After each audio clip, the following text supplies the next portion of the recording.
So let's get into having a look at how a business or a company is staffed. So all companies have pretty much the same structure. At the top, you have the boss, owner, or CEO. At the bottom, you have the unskilled. So these are generally people like temps, part-time people, and graduates, or whatever, cheap graduates. Unskilled is a little bit of an exaggeration because they'll have some skills, but they'll be really basic. And then the further up you go, the more senior you get. So you get like a team lead, manager, senior manager, and so forth.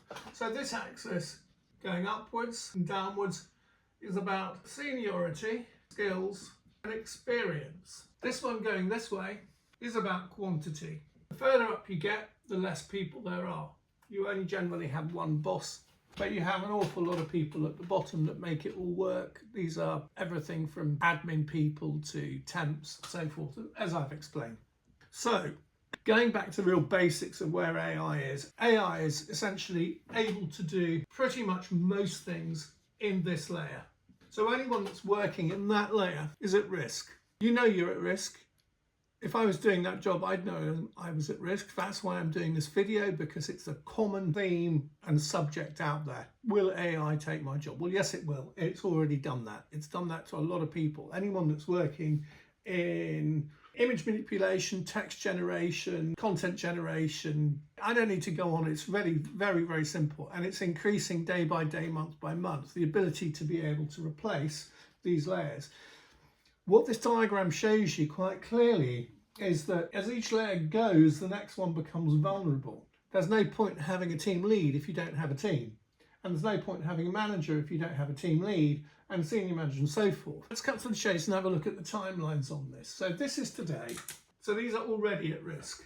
The team leads, they're probably getting a bit shaky. And everyone above is hoping that they're going to be retired, basically, by the time this happens. Well, it's unlikely because we're running at such a fast pace that on the current trajectory, pretty much everyone's going to have some risk applied to them or need to transition and transform from what they're doing into a different type of working environment, a different working practice and different working processes. So that is the timeline that we're looking at in a rough diagram. But before we get into any more detail and before you click off thinking, well, that was pretty useless, we're going to actually understand why there's this timeline and what is going to make the difference between an immediate risk and something further on. So presently, we're at basic level of AI capabilities. If it stays at this level, then all it's going to do is just stay like that. Your chatbot on your customer service will be what we'll get used to, and that'll be absolutely fine because no one likes doing customer service anyway because customers are a nightmare. So the next thing we need to do, we need to break through the barrier of if this is going to happen, that is, we need to break through the barrier of AI's limitation. And there are real limitations right now on what it can go through. So the next wave of AI is really moving on from what its capabilities are now into what it can do. Capabilities now are throttled by the amount of data that it's consumed and has available to continue to consume. So roughly sometime last year, 2024, the amount of data that AI, all the different AIs were trained on was exhausted. Every single word that had ever been printed and digitized was consumed, and that was what it was trained on. So the next step in order to generate more intelligence, if you like, is using synthetic data. So what is this? This is AI generating data for other AIs to consume. So think of it as AI teaching AI. So supposedly this is meant to be an infinite amount of data custom delivered for specific outcomes. So the major problem and the major risk in this is actually really simple to see and simple to understand. If you've used ChatGPT enough or any of the other ones enough and you ask it a repetitive thing or you don't even ask it something particularly complex, it makes mistakes. It has a little disclaimer at the bottom. It's unreliable. It's as good as an intern. You see that banded around quite a lot. And it is. Unless you get really, really complex and you get deep into it and you put in guardrails and stuff like that, which it still messes up. So the real problem here is the risk that actually it can just create this sort of loop of inefficiency, this sort of lie upon lie, or just crap, basically, churning out crap. Again, you've heard of the term AI slop. This is because actually it's not very good quality. It's okay, it's just not very good quality. It's the equivalent of, dare I say it, Chinese made stuff, low quality Chinese stuff, as opposed to something that was made in Germany or something that was made somewhere else. It's going to break, but who cares, because you'll buy another one, and that's how their business model works, but it's a different story. So that process is effectively errors and biases being amplified across sort of generations of AIs. So an analogy of that is a bit like, if anyone can remember, a photocopy of a photocopy. If you continuously photocopied the result of the photocopy, then eventually what would happen is all the detail would disappear and you'd end up with black and white. That's exactly the same process here. If you continuously use the same data that it outputs to retrain and so forth, eventually you end up with complete gobbledygook. So ironically, what's happening to circumvent this and to stop this is that companies are getting a little bit smarter, and they're employing people, specifically AI trained, to spot these differences and retrain them. So essentially what is happening is that humans are now training the AIs on a more micro level in order to sort of eradicate some of these problems. Now that's a hybrid approach that could work to a certain extent, so let's move on from that. So some of the key areas where this is happening is where, and these jobs are at risk, is things like medical diagnosis, analysis, legal analysis, financial forecasting, just where a human eye would just have that little bit of an edge. This is displacing and will rapidly displace those positions as well. So if you're in one of those positions, again, retrain into something else, or think carefully.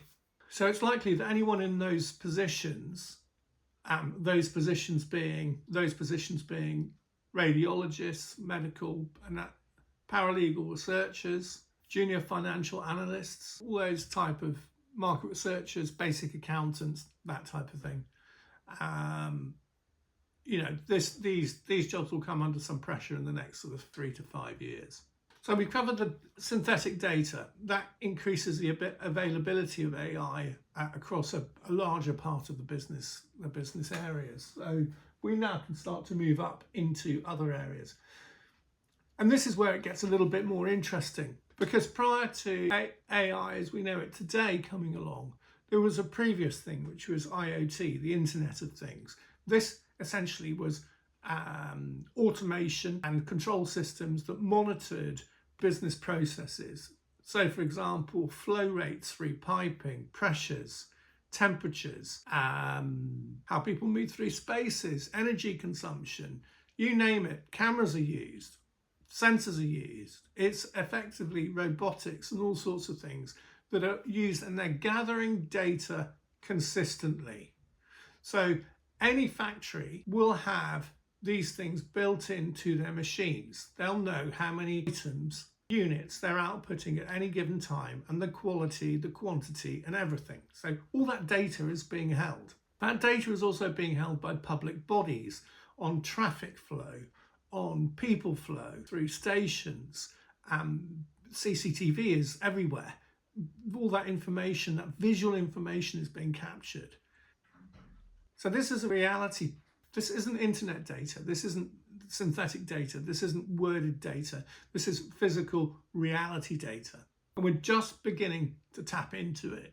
So the implications of that are vast. What this means is that AI is learning how the physical world actually works. Not from books, but directly from sensors and observing reality itself. So essentially what this actually puts at risk is all the people that are manually doing these things at the moment. They're overseeing all these things. So who are these people? Well, if you're watching this and you're a quality control inspector, then it's time to look around for something new. Time to evolve your own learning and skills, because you're at risk. Predictive maintenance technicians, again, supply chain managers, urban planners, energy grid operators. So We are rapidly moving up. At this point, we've probably got through the team lead situation, and now we're moving on to the upper skills. So it doesn't matter what they're called, but essentially it's the skills and experience. We're slowly eradicating this.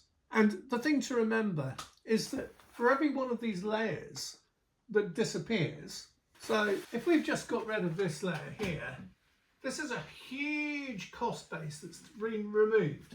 All of those salaries, all of the office space, the parking spaces, the heating, the electricity, the lighting, everything, that's just removed. So that business has effectively become more profitable.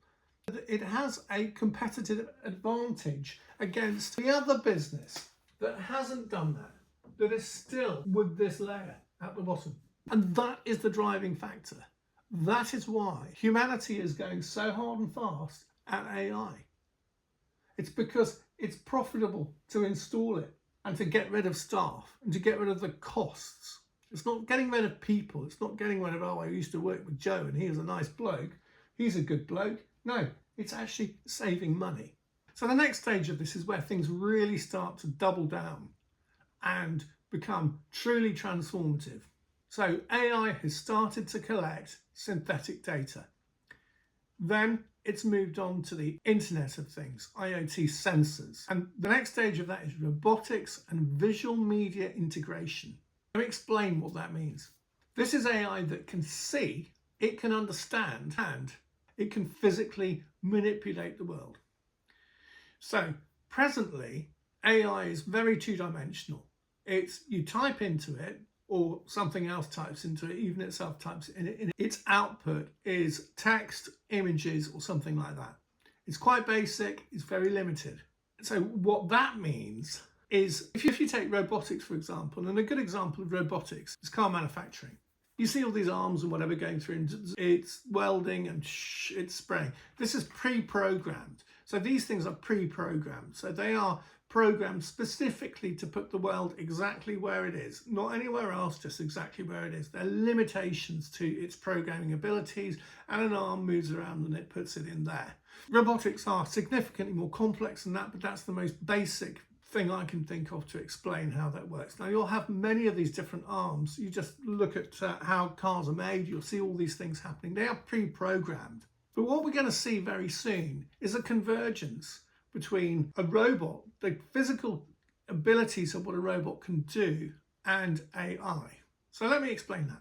This essentially is advanced computer vision. So in other words, AI that can see and understand what it's seeing. Advances in robotics. Robots are now increasingly dexterous. What does that mean? That means that they have hands, they have tools that can work in an unstructured environment.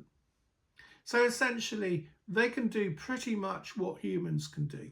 They're a bit rusty, they're a bit clumsy, but actually they're coming along in leaps and bounds. And they'll have the ability to real-time learn. All this sounds completely sci-fi, and it's a bit like watching Star Trek probably in the 60s or 70s or whenever it first came out. It seems massively crazy and futuristic, but these things are here. These things are happening, and they're being prototyped and they're being trialed in different places. So real-time learning, these are robots that can actively learn as they see and adapt on what they experience. Could be handy for making dinner and doing some things like that. And that's unfortunately what the majority of us humans will be thinking about. We'll be thinking about all the fantastic sort of super things. Oh, it can do the cleaning, it can do the hoovering. Oh, we'll get one of those in. That would be great. That'll save me loads of time. But actually, each step we go down that road towards something that is simplifying our own human existence, we are putting another nail in our own coffin. So, you know, that's my personal view. Yeah, everyone wants the whiz-bang gimmicks, the shiny toys, and everyone's fundamentally lazy. So let's have a look at what that actually means. What are those 3 or 4 things, and how does that actually work? Let's look at a breakthrough moment that is going to happen pretty soon. Imagine if robots could watch YouTube videos of humans performing specific tasks and then be able to do that task. So I, along with many other people out there, probably yourself, have looked at YouTube videos on how to fix things. vacuums stopped working. I found someone with the same vacuum, they've taken it apart and I fixed it and off you go. Well, this will be something that very, very quickly we will train robots to do. They won't even need to be trained. They'll just watch the millions and millions of YouTubes or documentaries or whatever's out there, whatever's in the archives, and they'll learn how to do it. And as I said just before, this isn't science fiction any longer. There are companies out there, there are labs out there where this technology is actively taking place. They are refining it. And if you go back to the business here, the business model that we've got here, if you suddenly have robots, you have technology, and you have things that can learn on the job and can do that, then actually, why do you need a team lead? Why do you need a manager? Why do you need a senior manager? These are overseers. You could get rid of these entire layers suddenly disappear. This company is significantly better than this one at this point. If you take better as being profitable, operationally efficient and easier to run. We enter a new phase at this point because efficiency is great. If you're just comparing yourself to another company and you're thinking really low level, oh, I do something better than they do. I can run faster than they can. I'm going to win when they're not going to win. I'm more operationally efficient than they are. As you might be, and it might be one company, it might be 5 or 10, but this is the point, efficiency, and this is the paradox, is understanding the cascading effect of efficiency. Here's what most analysis misses. When AI removes inefficiencies from business, it doesn't just eliminate that direct job, it creates a cascading collapse of all the people, services, and products that supported those layers in the business, that were built around those inefficiencies. So let me give you a concrete example of this. If, for example, this layer that I removed earlier were managers, and these managers flew to meetings in other places, or they went on the train even, those actions, that action alone, supported transportation, hotels, car rentals, taxis, possibly travel agents. There's an entire supply chain that is relying on that manager going to a business meeting and back.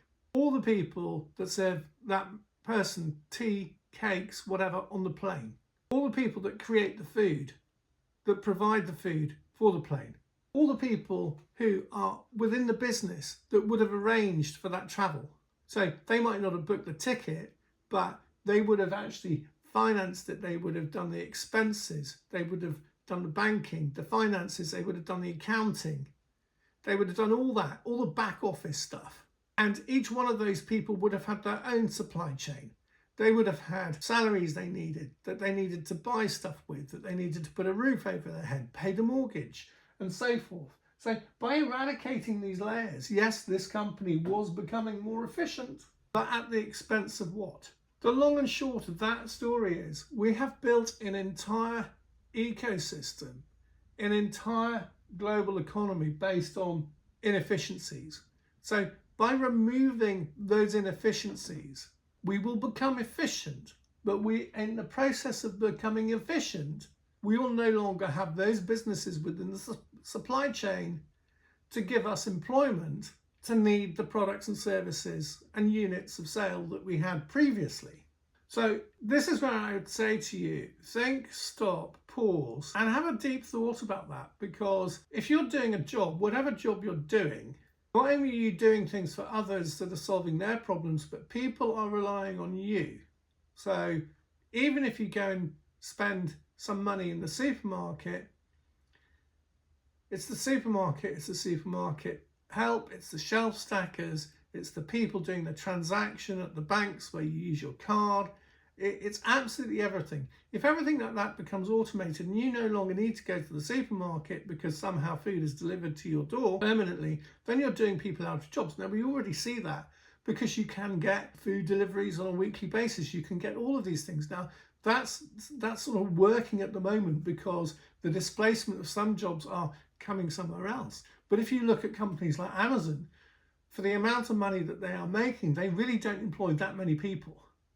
So this is where it becomes truly destabilizing. Now, this is not some sort of doom fest, but when these jobs disappear, being taken over essentially by an automated AI system, here's what else completely collapses. Commercial real estate. No one's going to need an office because there are a lot less people, which clearly means office furniture, business catering services, the sandwich van, parking, garages, filling stations around the block, companies that provide the supplies to offices, facilities management, those are the people that come around and fix the lights if they break. There's an entire supply chain of people that rely on commerce and business happening outside of the home. Equally, when these jobs don't exist, you don't need seats, you don't need, commuting, you just don't need salesmen, because AI is going to choose the solution which the AI on the other end is going to provide.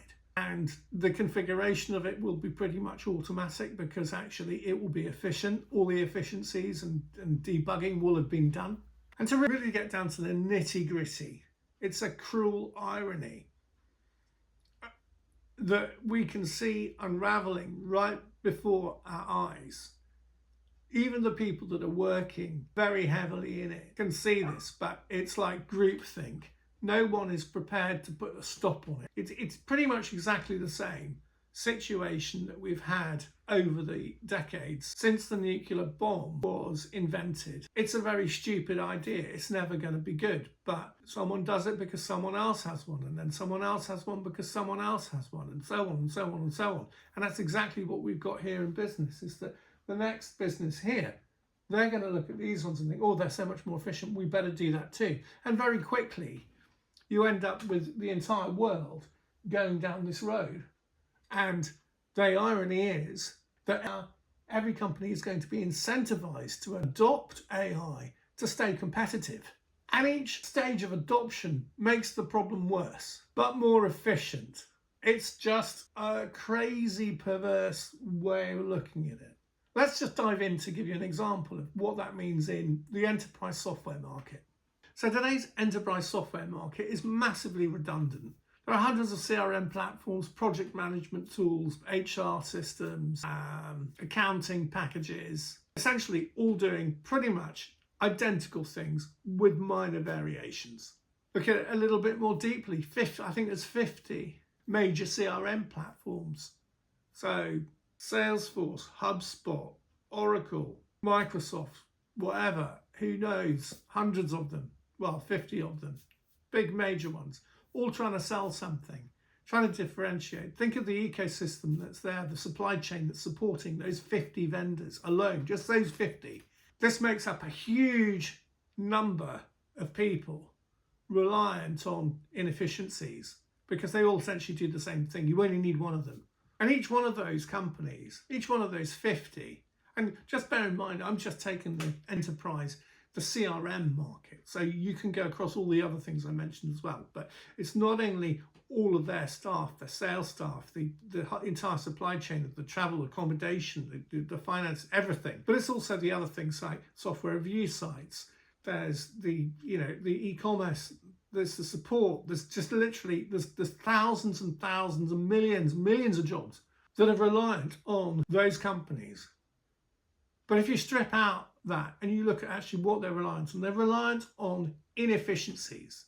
Because if you make that entire ecosystem efficient, they're no longer needed. So the AI future, in line with that, let's look at that. How's it actually going to deal with that? How's it going to deal with the 50? And how's it going to move it forward? You're probably thinking, well, that's a big hurdle. Well, actually, no, it's not really. Because just on the basis of AI and automation, if you just take LinkedIn as a platform, somewhere in the region of 70 to 80% of the posts, comments, likes, shares are automated. It's crazy. If 70 or 80% of posts and everything that goes on to LinkedIn is automated and created by AI, and the likes and the comments and the shares are also done by that because of the agents they have employed to do that, then essentially what is happening is that you've got AI talking to AI right the way up. And the 20% or 25, 30% of real people in there, they're just being devalued by this rubbish that's out there, this AI slop. So that's an example of the plurality of it, but it's the basis of what comes next in AI assessing a company's needs and automatically configuring the optimal solution. So instead of having 50 CRM competing platforms, the market is going to or will consolidate down to 2 or 3 AI native platforms that self-configure. This sounds like it's a long way off. It really isn't. It really isn't. Industries that sprung up just a couple of years ago to support AI implementation and doing agents and so forth are now finding it really hard and struggling because the technology has come on so far that a lot of those things are now being built by AI itself or companies that are providing that. That's why there's so much investment going into it. It's like we're loading our own gun with as many rounds as we possibly can, as quickly as we can, to blow our own heads off as quickly as we can, because somehow that is the holy grail of life itself and our existence, is let's build something to eradicate us as quickly as possible. So what disappears in that ecosystem that supported the 50 CRM packages? Any role that had anything to do with the sales process, any role that had anything to do with the purchasing process, any role that had anything to do with the pre-sales process or the delivery process, implementation, any role that had anything to do with support, any role that had anything to do with marketing. Because all these things are completely superfluous, they're not needed any longer, because there isn't a human that's making the decision at the other end. There's no committee, there's no board that's sitting there waiting to try and work out themselves what the inefficiencies are, because the inefficiencies don't exist and there's not a lot on offer in any case. So by eliminating, let's say, 48 out of the 50, you're eliminating the inefficiency for sure. You're getting a much better system, and yes, you might become more profitable, but you've got rid of this layer. You don't need managers, you don't need senior managers to choose what software implementations and what professional services company you need, and you don't need any of that, because actually everyone's now got very, very good. If you only have 2 layers in a company, you become a very efficient company. Small businesses are significantly more efficient than big businesses because they don't have all these layers. So suddenly you've got a business that's small, but it's maybe doing the same volume, turnover and greater profit than a big business. That's excellent. But only if everyone else is like this. If everyone else goes like this, then all these people that were employed and supported in this section, what are they doing right now? They're basically shitting it because they don't know where the income's going to come from to support their Netflix subscription or whatever they have. So that process you can replicate and you can duplicate that across many, many different industries. Pretty every industry, healthcare, legal, finance, accounting, anything you want to think of. There's an entire ecosystem that runs from the need down to just loads of companies supporting everyone else's inefficiencies. And they are going to be rapidly dissolving. Now, in the short term, you could go, right, okay, well, I better go and train with something. And I would suggest that's a great idea. Basically, go find out what the competition is. The competition is AI. It's not Mary sitting next to you or Fred in accounts or whatever. It's like, it's not a human any longer, it's AI. So if you can't beat them, join them. So effectively what you need to do in the interim, in the immediate, is to learn how to use this. And essentially that's basically pointing the technology towards the light switch to turn the lights off on your way out. That is a very gloomy outlook, but right now, whilst you're thinking about how you're going to pay the mortgage and all of those things, it's probably one of the best things to do. Alternatively, the other thing to do is to try and provide some kind of entertainment, because whilst people have got nothing to do, whilst they are no longer employed, they're going to be looking for something to entertain themselves with. So that could be another option. So there's a lot that's happened in that period between here and here. And who knows what's going to happen. Maybe, as I said right at the beginning, this whole thing is a load of hot air. It's all built on hype. Investors' greed, loads of stuff. It's snake oil. Personally, I hope it is, because actually there is no progress here. This is not progress. This is anything but progress. But if that does happen, which, you can't discount it as being sort of pie in the sky, you have to take these risks seriously. And let's look at the next stage, which is going from a chatbot to agents, which we already have some basic agents. The reliability is questionable. The actual context in which they can be used is also limited, and they still need significant human oversight. So the next stage isn't agents that need oversight, it's the agents that can do significant portions of this, if not all of it, completely autonomously. So give an example of that. So currently you can have an agent that you say, have a look at my email coming in, put the stuff in the bin that's not needed. Essentially what your secretary would do, or what a secretary does. You click on the junk, it goes in the junk or the delete button or whatever. That's what you can currently do. You can have something that will do that for you. It's very simple to set up. It's not complicated. That in itself, as I'm talking about that has made sales extremely difficult for people that are using email as a medium to outreach, because you now have a barrier that you have to overcome before you even get to someone with their finger on the delete button. So that's how come. And that's the reason why so many companies now are putting so much effort into selling stuff, because the barriers to achieve a sale have increased significantly. So 20 years ago, you could send an email, it would be opened, it would be read, and it would maybe even be responded to.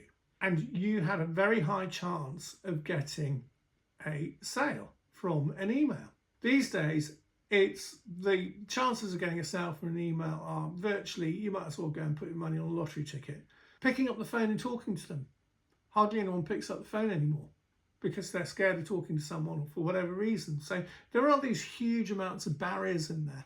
That has increased the amount of volume of people doing it in order to try and secure the same number of sales that they were doing originally. And that's compounded the problem. And that has now essentially resulted in automated systems and automated gatekeepers stopping that from happening. It doesn't need much to work out that actually if you stop sales, that was a sort of precursor to this, because that was a very inefficient way of doing it.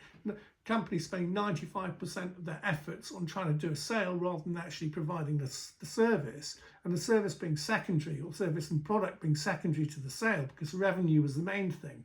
Don't need to go too much deeper into that. So if we go back to the complete autonomy, AI being autonomous and independent, and consider that as a cascade, when AI achieves true autonomy and independence, entire business categories and functions will just disappear because there will not be any need for them. And this is the point where the management layers start to disappear, because why do you need a manager if everything below is efficient? So you don't need middle managers, program managers, scrum masters, or team leads. You just don't need them because there is nothing to do, because it's being done automatically, autonomously. You probably don't even need department heads. And if you think about any large business you know, and maybe you work for one of them, you just need to look around. You can probably find, even now, with the company being significantly inefficient, that there are loads of people that really shouldn't be employed there, actually surplus to requirements. There is not going to be anywhere to hide for those people, and for the people that are actually doing something and have a function and a purpose and an outcome, there's going to be hardly anywhere for them to go as well. They'll be clinging on by their fingernails in order to make that happen. And it's not just them, it's me, it's everybody. So what actually does remain human, because pretty much you've eliminated everything that goes down through there. People working the canteen, they're no longer there because they don't need to have a canteen. So here's the light at the end of the tunnel. What is everyone going to need at this point? Well, increasingly, what they're going to need is a deep human connection. So already what you can see within the way in which we're living, especially in slightly more wealthy environments, is a need for a third place. This is a term which refers to somewhere you go that isn't work and isn't home. So an example of this, which everyone knows about, is that traditionally that would have been the church. It would have been religion. It was the third place which created community. And community is the third place. So that could be the gym for people that aren't into religion these days. It could be clubs. It could be all sorts of things. But the third place is going to have a bigger impact because people need human connection. So some examples of that where you really are only going to rely or trust human interaction is counselling and therapy and childcare. Because as much as there will be some people out there, and I'm sure they'll be going, oh, well, you know, I'd be happy to have my child brought up by a robot. Actually, you know, there is going to be an emphasis and extra value attached to the human connection. One of the last paying jobs to exist will be things that put AI, robotics and technology into difficult situations.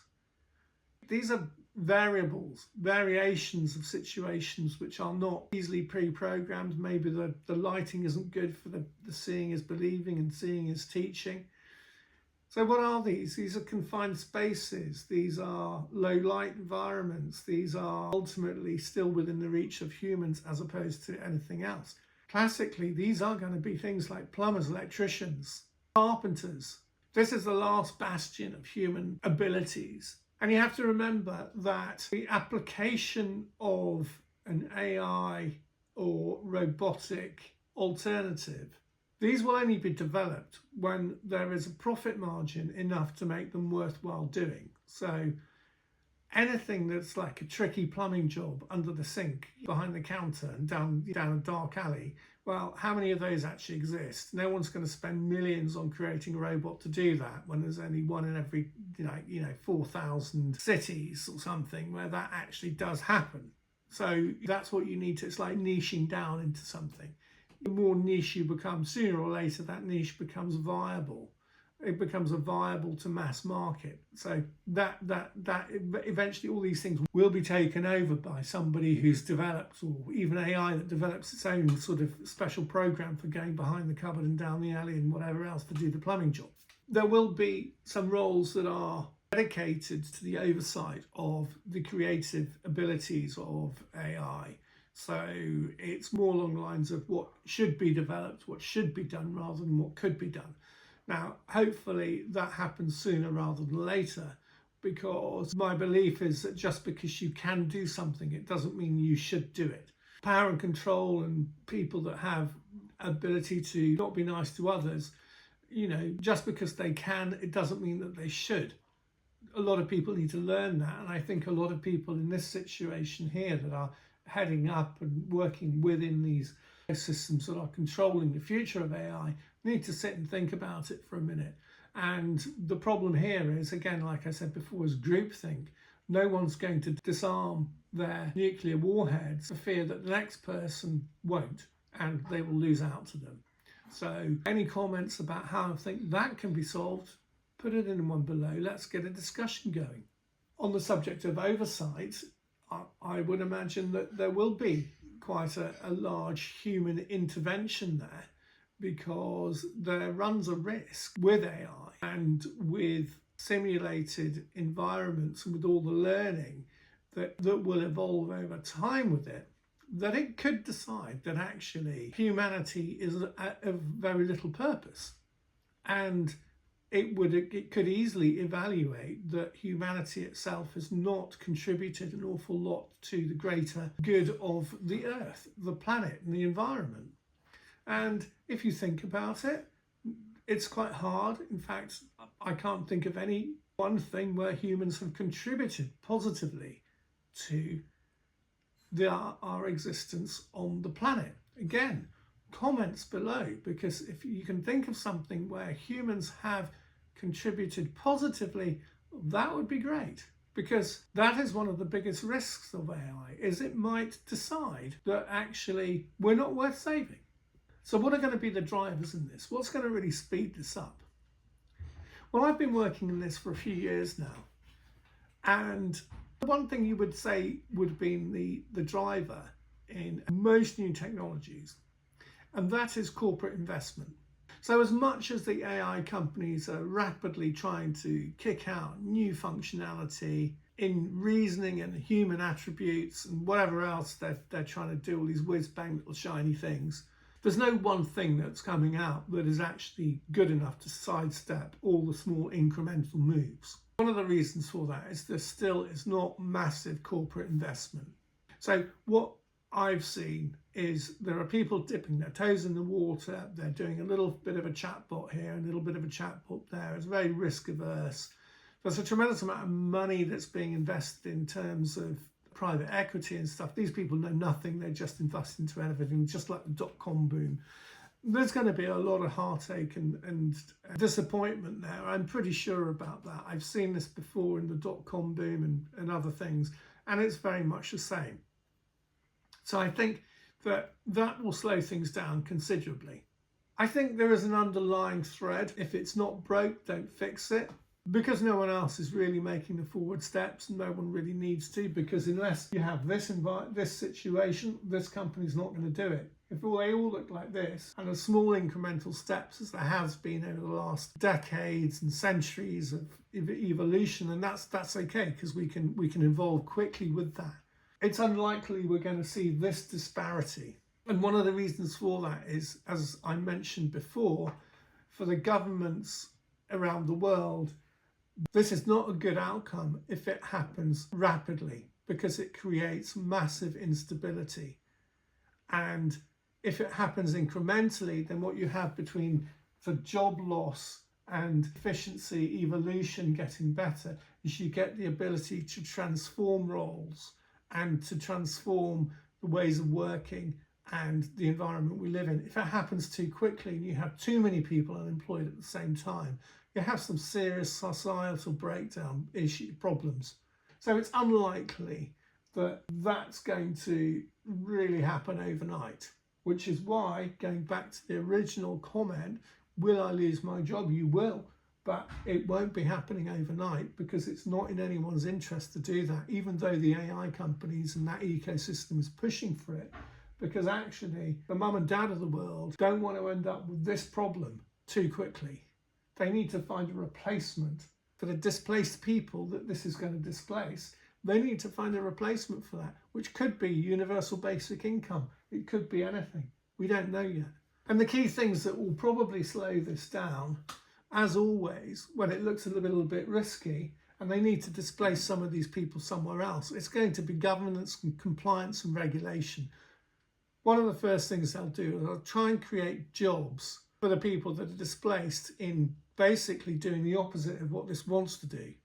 So it will be, you can do that AI, but we need to make sure you jump through as many hoops as possible. And on each hoop, there's going to be a huge cost base, which is basically supporting the people that you displaced in the first place. In exactly the same way, there'll be labour restrictions. So companies will not be allowed to, they're already not allowed to displace too many people in one go without a really good, viable reason.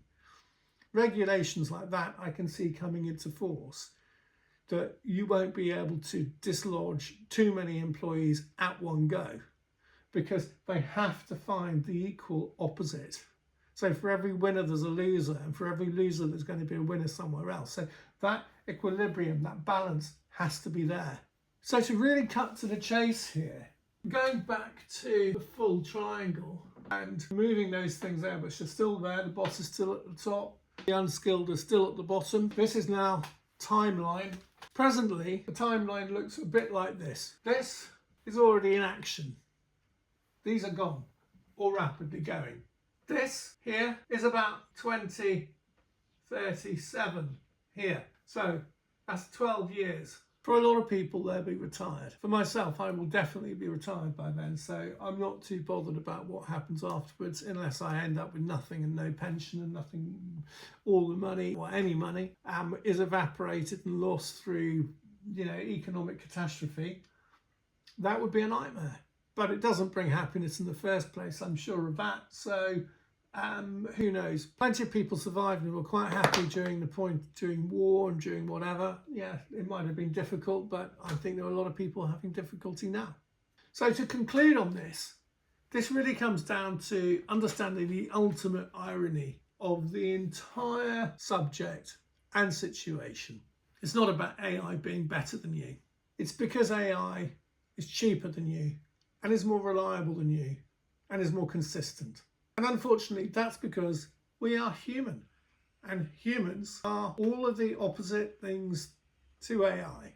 That is what we need to work on, is our individuality and our ability to be inconsistent, to be charismatic, to be whatever.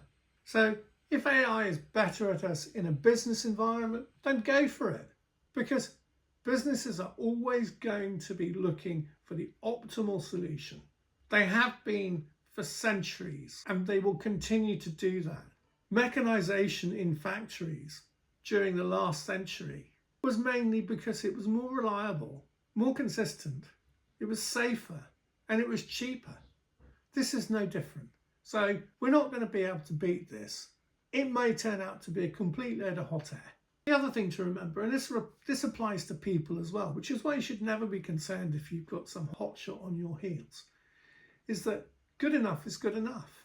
And if AI can do this good enough, but it's only costing them 1/10 of your salary or my salary or whatever, then that's going to be good enough, because they can get 9 others for the same price. And the bottom line of this cruel irony is every efficiency gained not only eliminates jobs, but entire economic ecosystems. And that is the major risk that we have to contend with.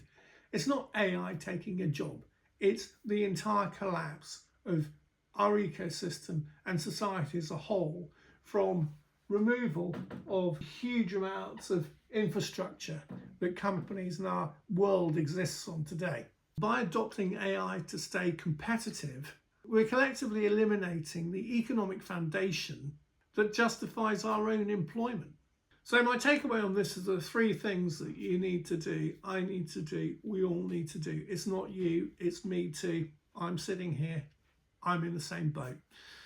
3 strategies to navigate this and hedge some of the problems that we're going to see, I'm going to see as well, is to become AI adjacent. Learn it, understand it, be of use to it, contribute to it whilst it's in its progress, in its infancy, and it's a risk to us, then that seems to be a logical move to save some issues. Think about ways in which we can use our humanity.